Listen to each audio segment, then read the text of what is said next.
pris le discours qu'ils n'ont pas déposé.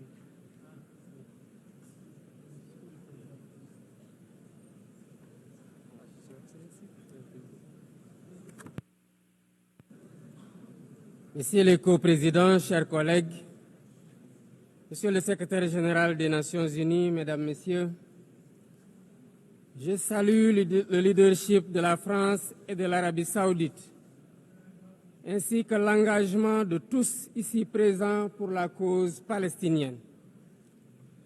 Cette conférence se tient au moment où la conscience universelle est profondément bouleversée par la situation insoutenable à Gaza, une situation qui a dépassé toutes les limites. Nous assistons à une tragédie indescriptible, aux allures d'un nettoyage ethnique. Devant tant d'inhumanité, se taire, ne pas agir, ce n'est pas une option. Ce serait même une complicité passive. Nous sommes là pour rappeler le sens des principes fondateurs des Nations Unies, la souveraineté des peuples, l'égalité des droits, la paix par la justice, le respect du droit international et la protection des populations civiles, même en temps de guerre. Autant de valeurs aujourd'hui anéanties dans les décombres de Gaza.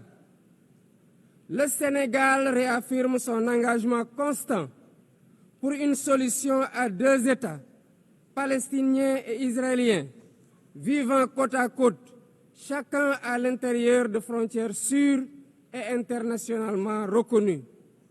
C'est ce que veut le plan de partage décidé par les Nations Unies.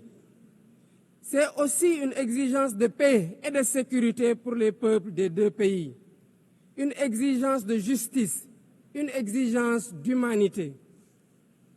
C'est pourquoi le Sénégal soutient la déclaration finale de notre rencontre préparée par la conférence ministérielle de juillet dernier, à laquelle mon pays avait co-présidé la table ronde sur le respect du droit international. Pour faire la différence, nous devons ensemble envoyer un message clair. L'occupation doit cesser. La souffrance des civils doit cesser. Il faut travailler à un cessez-le-feu immédiat. Israël doit arrêter ses bombardements et autoriser l'acheminement de l'aide humanitaire par l'ONU. L'ONU doit envisager le déploiement d'une mission de stabilisation et d'observation pour s'assurer de l'arrêt des actes illégaux. Bref, la promesse de deux États doit enfin être tenue. À ce propos, je salue le récent vote massif à l'AG de l'ONU de la résolution pour une solution pacifique à deux États.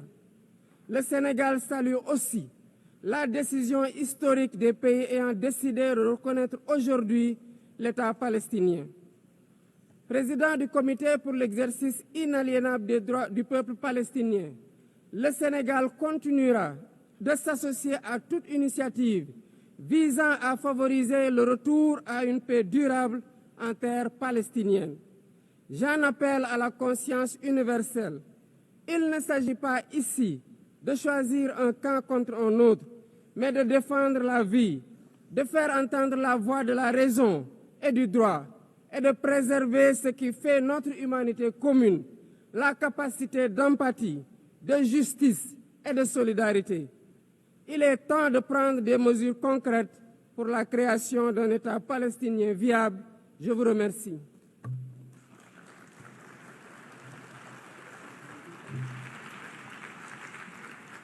Je remercie le président du Sénégal. Je donne à présent la parole au prince souverain de Monaco.